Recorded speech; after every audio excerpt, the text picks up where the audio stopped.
Welcome, I'm Andy Miocha and you're watching A News. Here are the headlines. Putin backs U.S. ceasefire idea for Ukraine, but says details need to be sorted out. Global Baku Forum starts in Azerbaijan, gathering global leaders, including current and former heads of state. Catholics worldwide mark Pope Francis's 12th anniversary as pontiff with prayers for his health.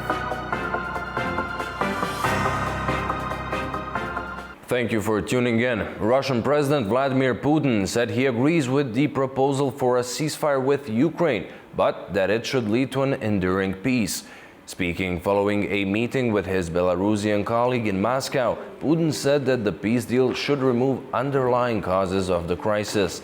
Putin said negotiations with American partners are necessary, asking who would decide where a possible violation of a ceasefire has taken place and who is at fault. Kyiv accepted Washington's proposal and agreed on a 30-day ceasefire during the U.S.-Ukraine talks in Jeddah on Tuesday. Putin's remarks come as U.S. Special Envoy Steve Witkoff is in Moscow for talks with Russian officials about the Ukraine war. Мы согласны с предложениями прекратить боевые действия.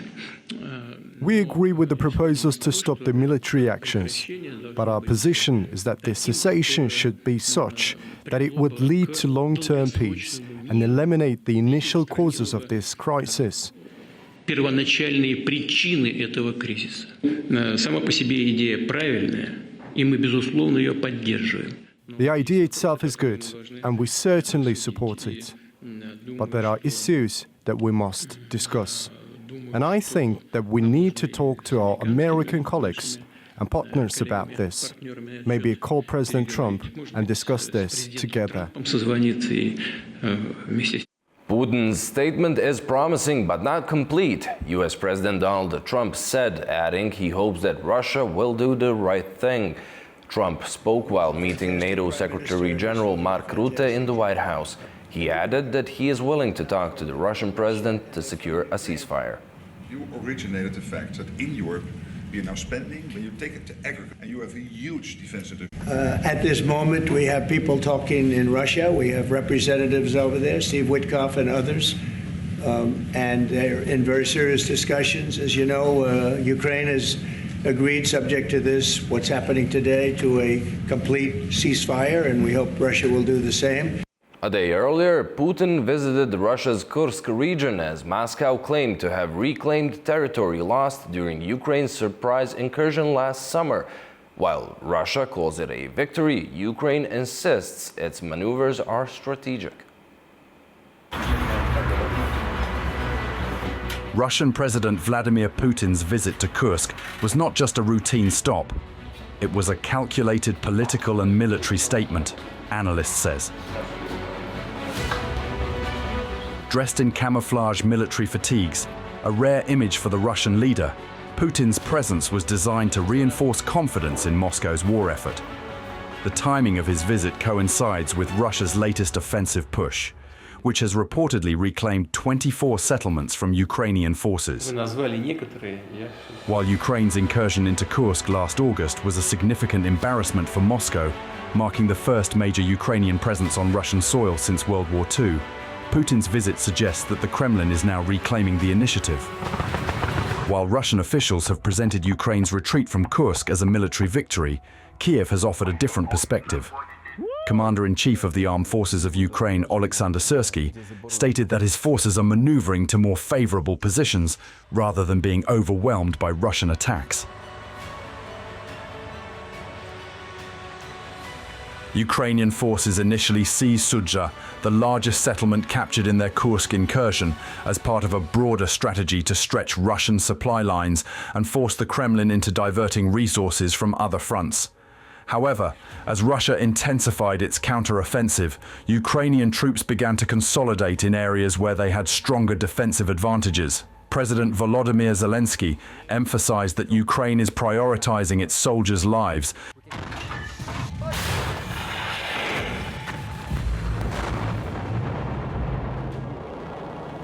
while ensuring that Russian forces suffer maximum losses. The Russians are clearly trying to put maximum pressure on our troops, and our military command is doing what it has to do, Zelensky stated. Despite these setbacks, Kiev remains focused on securing long-term military and diplomatic support. The Ukrainian government is closely watching US and European negotiations, hoping that sustained Western aid will allow them to regain the initiative in 2025. As fighting escalates, the possibility of a 30-day ceasefire is now at the center of diplomatic discussions in Saudi Arabia. The US and its European allies are pushing for a temporary truce, arguing that it could create space for a broader political settlement. Ukraine has expressed tentative support for the deal, provided that it does not give Russia an opportunity to regroup and launch new offensives. At the same time, US and European leaders are signaling that if Russia rejects the ceasefire, new sanctions and increased military support for Ukraine could follow. Donald Trump, who has been involved in behind-the-scenes negotiations, warned that he could take financial measures against Moscow if Putin refuses to cooperate. If their response is no, it would be highly unfortunate, and it'll make their intentions clear, US Secretary of State Marco Rubio said. As Russia pushes forward in Kursk and Ukraine recalibrates its strategy, the conflict is entering a new and uncertain phase. Putin's visit may signal confidence, but it also highlights the high cost of Russia's advances. Meanwhile, Ukraine's shifting battlefield tactics suggest that Kiev is focusing on the bigger picture: survival, sustainability, and securing long-term Western backing. The question now is whether the war will continue at its current intensity or whether a diplomatic breakthrough in Saudi Arabia could change its trajectory. The foreign ministers from the G7 group gathered in Quebec for talks on Ukraine.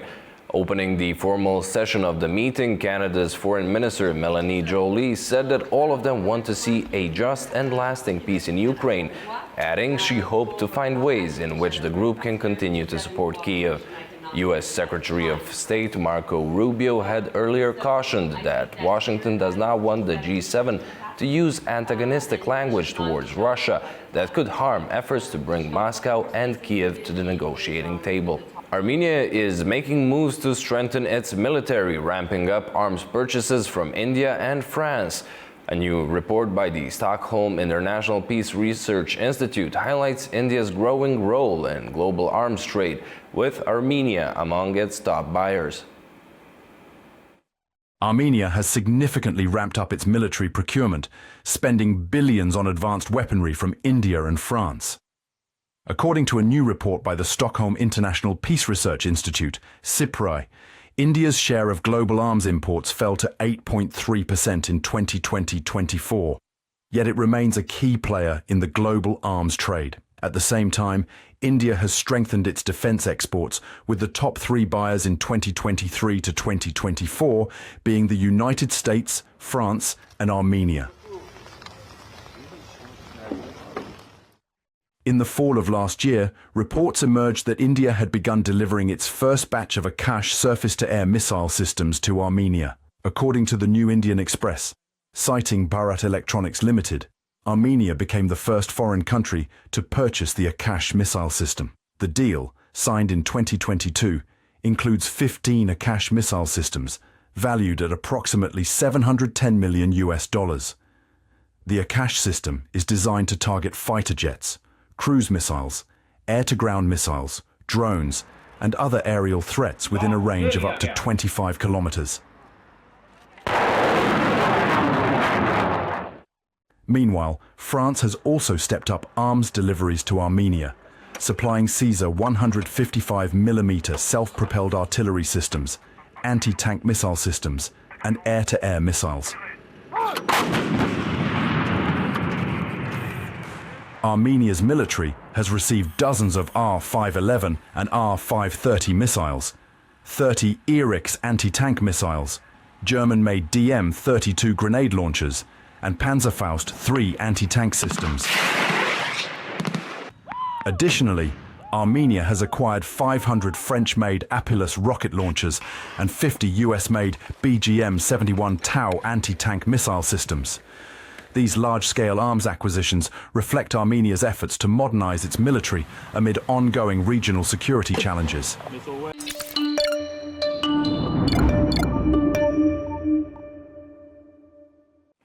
Earlier today, Baku hosted the opening of the 12th Global Baku Forum, bringing together world leaders, top officials, and experts for high-level discussions on global challenges.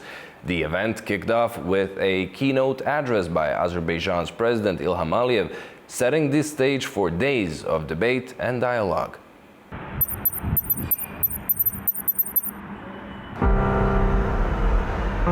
9:33, a foggy morning in Baku. The city is welcoming over 400 guests from various countries, including over 50 former and current heads of state and leaders of international organizations. The 12th Global Baku Forum will start in a matter of minutes with a keynote speech by President of Azerbaijan, Ilham Aliyev.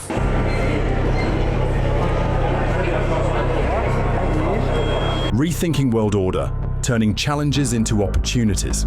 With this slogan on, the venue, a hallmark of Azerbaijani state events, is bustling with arrivals, each guest adding to the forum's international significance. Meanwhile, upstairs in the Grand Hall, final preparations are underway. Journalists fine-tune their cameras. Protocol teams confirm seating arrangements, and technicians conduct last-minute sound checks. The energy is building. As the guests begin filtering into the hall, familiar faces exchange greetings, while others take their seats, waiting for the opening remarks. We seize the opportunity to speak with some of them. Prime Minister, with things rapidly changing around the world, both in terms of politics and both in terms of energy cooperation, what opportunities are there for Balkan countries? These are very challenging times, and I think the Balkan countries have very strategic and geopolitical location, and it is very important that even though we are small countries, to have our own strategy and to work together with all the countries which are in the region and also internationally.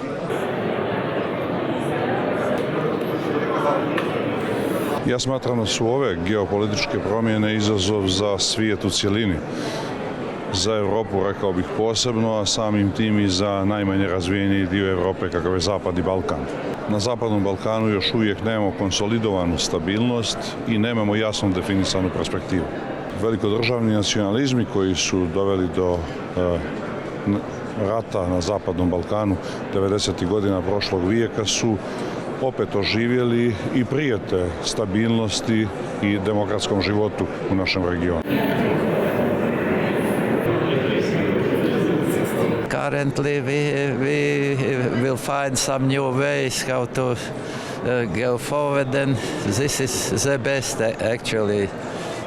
We can think very differently what happens in the US, but in my opinion, it is very positive, saying we have to change our behavior and heavily. ITU this year turns 160 years old, so we had experienced different turbulence in our past through our history, but we always work for the global world where everyone is interconnected and everyone can use digital technology across the borders. Of course, countries have their differences, they have their opinions, they also have their alliances, and there's the right to do, there's sovereign right to do. I think organizations like ITU, as part of United Nations, as part of United Nations responsible for digital, our work is still to strive to find these common denominators. The moment arrives. The final moments before the ceremony are filled with a quiet buzz. Delegates settle into their seats, and the last checks are made. The air is thick with anticipation.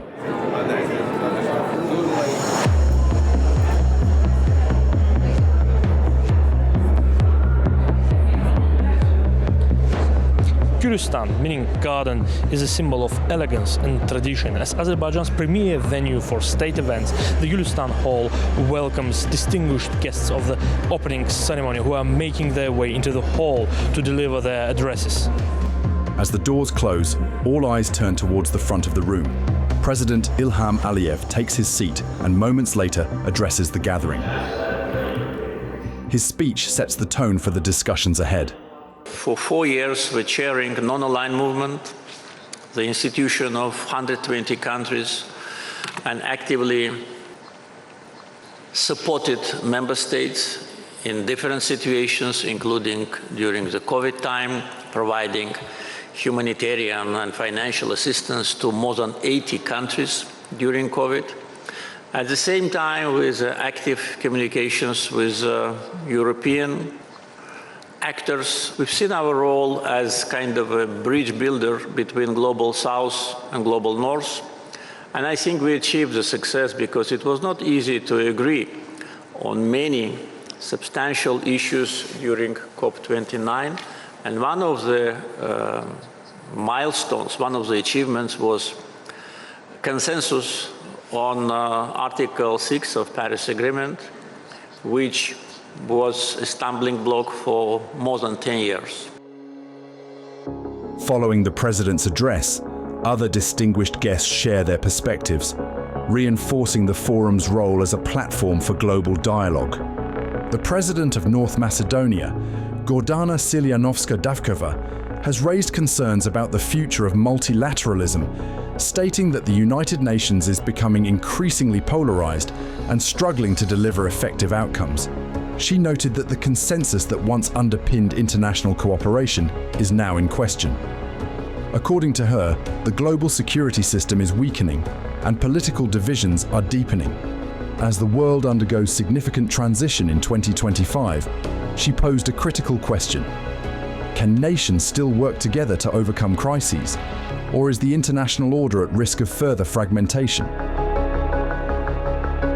Chair of the Presidency of Bosnia and Herzegovina, Jelika Cvijanović, criticized foreign interference in her country. She accused external actors of undermining its constitutional framework, particularly through judicial manipulation. According to her, foreign-appointed judges have altered the country's legal system, turning the judiciary into a political tool rather than a guarantor of justice.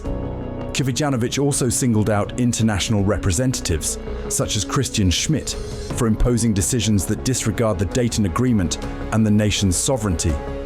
She warned that such interference deepens internal divisions and destabilizes Bosnia's fragile political landscape.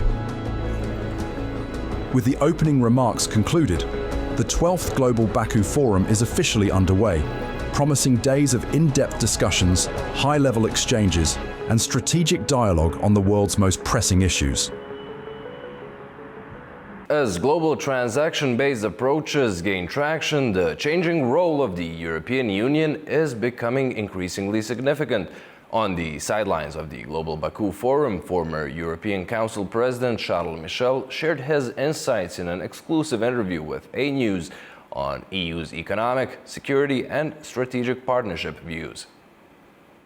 Your Excellency, a more transactional approach is becoming growingly popular among the countries across the globe. What role do you see for the EU on this spectrum? I think that the EU has an important role to play because the EU has to develop its economy. It's also to develop its capabilities in the field of security and defense to have more influence, a more positive influence. But I think that what is important on the EU side is to build good and strategic partnerships. This is what we need to develop in the future.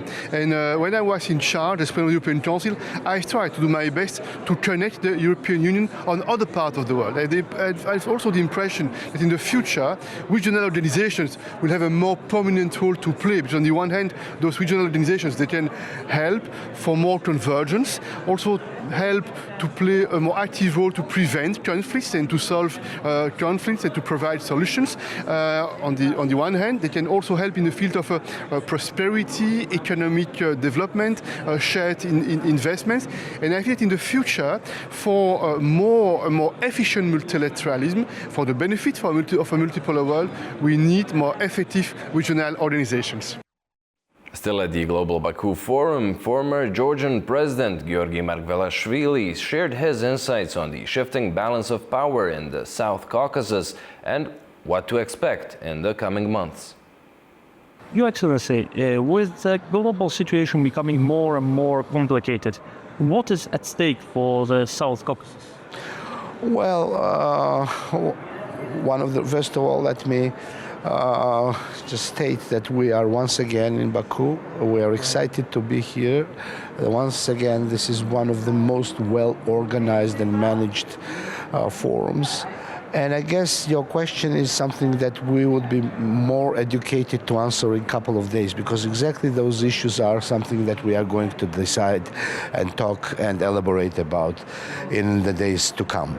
But let me tell you, yeah, of course, now the top priority for the world politics, it is U.S., Russia, Ukraine process and negotiations, and we will see how this will evolve in the months and weeks to come. But the decisions that will be taken there, of course, they will influence the balance of powers in this region and the relationships which we have in the Caucasus. I would say that the most secure country in the Caucasus at this point is Azerbaijan, because they have their clear policy and they have their clear allies. But much more has to be discussed and seen about Georgian, Russian and Armenian-Russian relationships. We will, unfortunately, I cannot give you the answer. The process is basically very ominous. We'll see how it will develop. But approach me in a couple of days, and I hope that through these discussions I'll be able to answer you more. As the world navigates complex geopolitical shifts, some argue that today's challenges mirror those of the late 80s and early 90s. But former Romanian Prime Minister Petre Roman sees differences. Speaking to A News at the Global Baku Forum, he reflected on the end of the Cold War and the rise of nationalism today. Your Excellency, on the current political backdrop around the world, some argue that the times we're living now are similar to what we had in the end of 80s and beginning of 90s. Do you think that's true? What are the similarities there, and what are the differences? No, there are, I would say, large differences. I was myself living in those times. It was a time of deep revolution, of deep change. You know. The era of the Cold War was ending, and a great, huge hope was emerging. All the peoples which were formerly under the Soviet domination, now all of them thought the freedom finally arrived. There were great expectations. But now the post-Cold War era, which was, as I said, a period of great expectations and hope, and now this era is also coming to an end. What we see it's resurgence of very nationalistic views,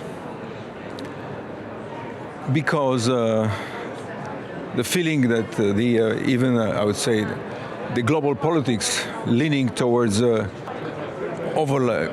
say maximalizing the globalism approach was disregarding a very deep, profound fact, the mental of the people, the fact that people belong to something, and namely they belong to their country. And now we see that many people are embracing, democratically or not, are embracing a new feeling, a new emotion, a new, I would say, even pulse, pressure to regain their identity. Presidents of Kyrgyzstan and Tajikistan have signed a historic agreement on the state border between the countries. For over 30 years, the two countries had been unable to agree on their border, which led to periodic armed clashes. Our Fariza Kalimurzina brings more from Almaty. Kyrgyzstan and Tajikistan have finally found a path to long-awaited peace and agreement, and the issues related to the border have now been definitively resolved. Many Kyrgyz media outlets are already calling this agreement the deal of the century. Some even note that while Presidents Japarov and Rahmon previously did not even exchange handshakes, their relationship has significantly changed now and they are embracing each other. The scale of this border agreement is hard to overestimate, especially when considering that just 3 years ago, the disputed portion of the border accounted for almost half of its total length. The most serious clashes between the two countries happened in 2021 and 2022, resulting in numerous casualties on both sides. Land and water resources in the densely populated Fergana Valley play a crucial role and have often been the cause of conflicts. Both sides have their own interests, and in areas where the border literally crossed yards and streets of settlements, the risks of armed clashes increased dramatically. According to updated data, the total length of the Kyrgyz-Tajik border is 1,684 kilometers. Of this, 520 kilometers were clarified by 2011, and another 487 kilometers have been determined over the past 3 years. The next step in the process will be the ratification of the agreement by the parliaments of both countries. A key milestone in this process was the inauguration of 2 new border crossing points between Kyrgyzstan and Tajikistan. A ceremony marking the opening of the Karagach and Kızılbeyli crossing points was held today in the Batken region. Additionally, President Sadyr Japarov stated the resumption of air travel between Kyrgyzstan and Tajikistan. However, the next challenge will be seeing how this change affects local communities who have lived in instability for a long time in a crowded and water-scarce region. From Almaty, Kazakhstan, Fariza Kalimurzina, A News. Canada has requested World Trade Organization dispute consultations with the U.S. over its imposition of import duties on certain steel and aluminum products from Canada. According to the trade body, Canada claims that the recent measures are inconsistent with U.S. obligations under a 1994 tariffs and trade agreement. Meanwhile, Donald Trump also threatened the EU with a 200% tariff hike on wine and other alcohol exports if it doesn't remove its tariff increase on American whiskey products in an escalation of an ongoing tariff tit for tat. The European Union is yet to react to Trump's latest tariff threat, as the possibility of a global trade war continues to agitate financial markets and raise fears of economic recession. Former Philippine President Rodrigo Duterte is set to appear before a judge at the International Criminal Court in The Hague in the coming days. Duterte was arrested in Manila on charges of crimes against humanity for alleged murders linked to his controversial war on drugs. He was remanded in custody of the ICC. The former Philippines President Rodrigo Duterte was taken into custody by the International Criminal Court in The Hague on Wednesday. It's after his arrest in Manila on murder charges linked to his war on drugs, in which thousands of purported dealers and users were killed. The 79-year-old was arrested for charges of murder as a crime against humanity. He is expected to make an initial court appearance before an ICC judge in the Netherlands in the coming days. The court's arrest warrant accuses Duterte of orchestrating a brutal anti-drug campaign during his presidency from 2016 to 2022. The document alleges that he created, funded, and armed death squads responsible for extrajudicial killings of suspected drug users and dealers. Duterte's war on drugs was one of the defining policies of his administration, drawing sharp condemnation from human rights groups and world leaders. The crackdown reportedly led to thousands of deaths, with critics accusing Duterte's government of widespread human rights violations. Pro-Duterte supporters gathered outside the prison before his arrival. Rights groups and families of the victims hailed his arrest. Legal experts suggest that if the case moves forward, Duterte could become the first former Asian head of state to stand trial at the ICC. Several individuals have been arrested as part of a corruption investigation linked to the European Parliament, Belgian federal prosecutors have said. Some 100 federal police officers carried out 21 searches in Brussels, as well as in Belgium's Flanders, Wallonia, and Portugal. The raids were part of an investigation into allegations that members of the European Parliament illegitimately advocated for Chinese technology giant Huawei's interests in European policy circles in exchange for various favors. A 4.4 magnitude earthquake has struck southern Italy, causing damage in Naples. Residents spent the night outdoors amid fears of aftershocks. Naples was jolted early Thursday morning after an earthquake struck southern Italy. The 4.4 magnitude tremor, with a shallow depth of 3 kilometres, was felt near Pozzuoli, just west of Naples. Many residents spent the night outdoors or in their cars, fearing more aftershocks. Damage was reported across the city, including in Bagnoli, where a ceiling collapsed, cars were damaged, and a church's bell tower were affected. One person was rescued from a partially collapsed house, but no fatalities have been reported.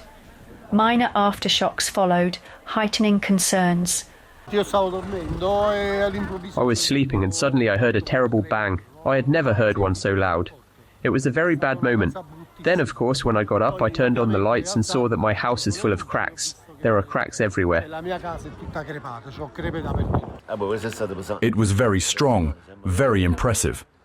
It's true that we are partly used to it here, but it was still very strong. You can see the damage. Power outages and train delays were reported in Naples, and schools in Bagnoli were closed for stability checks. Civil protection officials have launched a damage assessment operation and established a coordination centre in the region. 12 years ago today, Pope Francis was elected as the head of the Catholic Church. The anniversary is marked under unusual circumstances as the 88-year-old pontiff remains hospitalized in Rome, battling pneumonia and other health complications. As Catholics around the world pray for his recovery, concerns grow over his ability to continue leading the Church.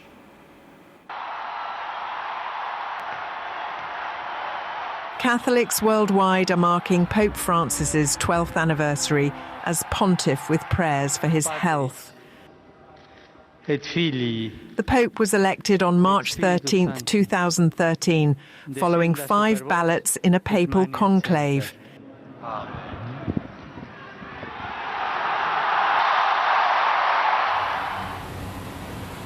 He has been in Rome's Gemelli Hospital for nearly a month, receiving treatment for double pneumonia and other infections. While no special events are planned for the occasion, the anniversary remains a public holiday in the Vatican, as it is every year. With the Catholic Church gearing up for the 2025 Holy Year and millions of pilgrims expected in Rome, the Pope's health continues to be a major concern. Earlier this month, an audio recording of Pope Francis speaking in Spanish was played in St. Peter's Square, where he thanked the faithful for their prayers. His voice was weak and breathless. Las oraciones que hacen por mi salud desde la plaza. Los acompaño de acá. Que Dios los bendiga. Y que la Virgen cuide. Gracias.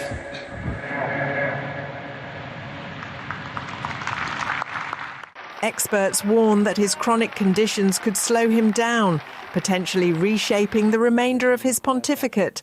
Doctors also state that the Pope is stable, but his condition remains complex. Certainly, up until yesterday, we were still far from a mild situation because he is relying on non-invasive ventilation and high-flow oxygen therapy.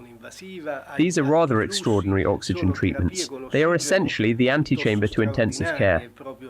However, improvement is underway. We still do not know how long this improvement will continue. Despite his illness, Pope Francis has continued some of his duties, joining Vatican prayer sessions via video link and signing official decrees from his hospital room. However, his prolonged hospitalization, now the longest of his papacy, has sparked speculation about his future. The Pope has always said the papacy is for life, but questions remain about whether he might resign, like his predecessor, Benedict XVI. For now, the Vatican states that Pope Francis is making progress. With Easter approaching and his schedule uncertain, many are closely watching what the future holds for the leader of 1.4 billion Catholics. Tourists and locals in Tokyo have gathered to watch an early flowering variety of cherry blossoms in bloom. The delicate pink flowers are known worldwide as a Japanese national symbol, drawing in thousands of visitors to the East Asian country yearly. The blossoms, which are called sakura in Japanese, are tied to the country's history, culture, and identity, and are typically in bloom from the months of March to May. Delighted spectators flock to the Tokyo's Ueno Park to drink in the view of white and pink petals of an early flowering variety currently in bloom. For some tourists, it was a first-time experience, and for others, it was an opportunity to capture memories as they posed for photographs in the park. This is the first time I've seen them. I don't think they are fully bloomed yet, but they are very beautiful indeed. So yeah, they are good for pictures. It's warm and the cherry blossom here, it's beautiful. So yeah, we are enjoying it very much. We want to see the full bloom, and the forecast say it's next week. Yes, we see it next week. In addition to public watching, some Japanese also celebrate the blossom season by holding flower watching parties known as hanami. Originally used to divine the year's harvest, the sakura has come to embody wabi-sabi philosophy and Shinto ideals of impermanence, hope, and renewal, and are now one of Japan's most iconic natural symbols. Well, that's all we have for you for now. Thank you for watching and do stay tuned to A News.